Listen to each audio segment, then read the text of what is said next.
When we talked to these guys last year, to be honest, when we got round to 2013, we thought we'd have this game reviewed by now and it would be out. Events have transpired against us, but it means we can talk to you again. Emile, thank you very much indeed for joining us here today. How are you doing? I'm doing great, yeah, great reaction on the game. People love it, and it's going to be released pretty soon now, so yeah. No, super excited about the game still. Well, let's talk about that extra time that you guys got. Obviously now, the situation wasn't ideal, but you are getting across multiple formats. What has that added time allowed you to do?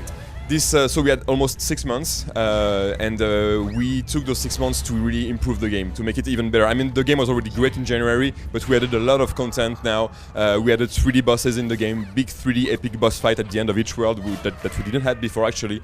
We also added almost 30 new levels. So the scope of the game is really huge now. It's actually more than 120 levels, which is more than 20 hours of gameplay to really fully complete the game at 100%. So it's really a huge content. You also have some online challenges that are randomly generated every day. So every time you connect to the game, you have a new challenge for you, waiting for you. So it's really great. And also soccer game, football.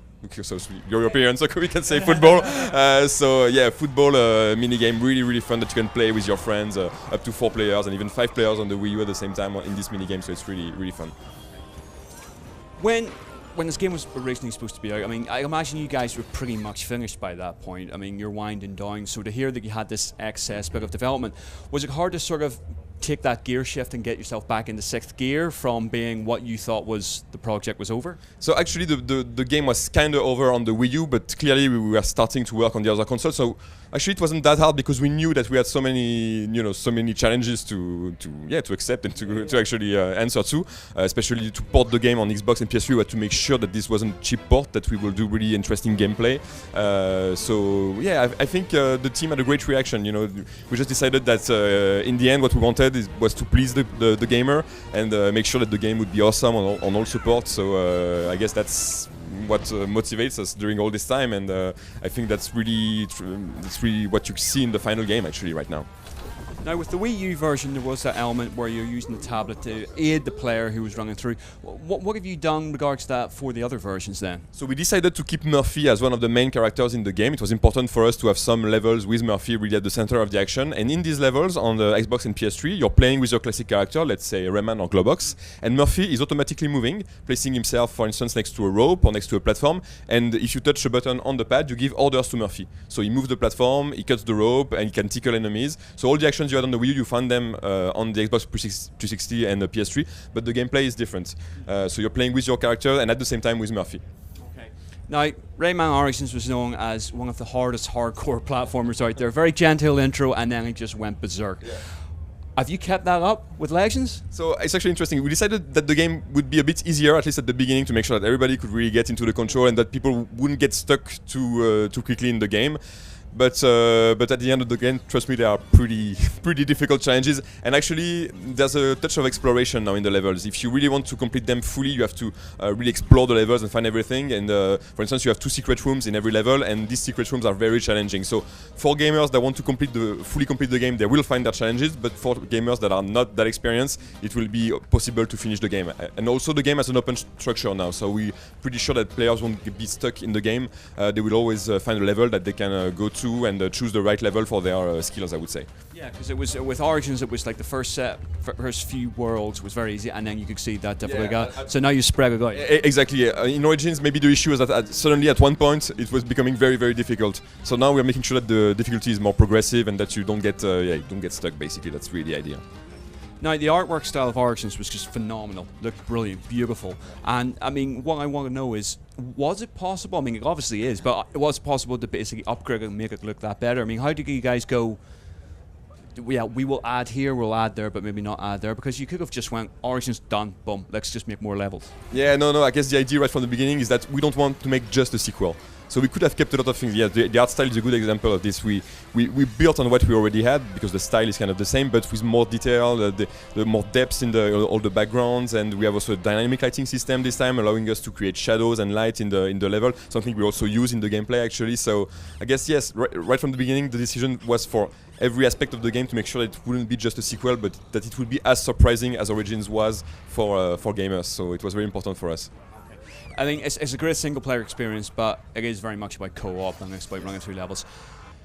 Origins, sometimes you're happier punching your friend rather than, you know, aiding them to get through the platforms. Is that the case with Legends? I mean, are you happy enough keeping that in? Has there been any feedback sort of like toggling that on and off, or do you want people just to hit each other? Actually, people really like to punch each other. They really love it. It creates great laugh between players, and it's part of the experience. You know, to us, Rayman is about sitting on the couch and playing with your friends. You know, and if you want to punch them, you can punch them. It's actually great to see that most of the time players at the beginning of a level start punching each other, and all of a sudden they're like, okay, so let's not punch, let's try to work together. So they have to communicate, you know, find a way to really work together. So it's important for us to be able to punch them as soon as it doesn't break the gameplay. So yeah, we have to make sure that we find the right balance with that and that it doesn't become painful. But honestly, yeah, we want to keep that. For us, it's also the spirit of Rayman, and this football minigame that we have in Rayman Legends.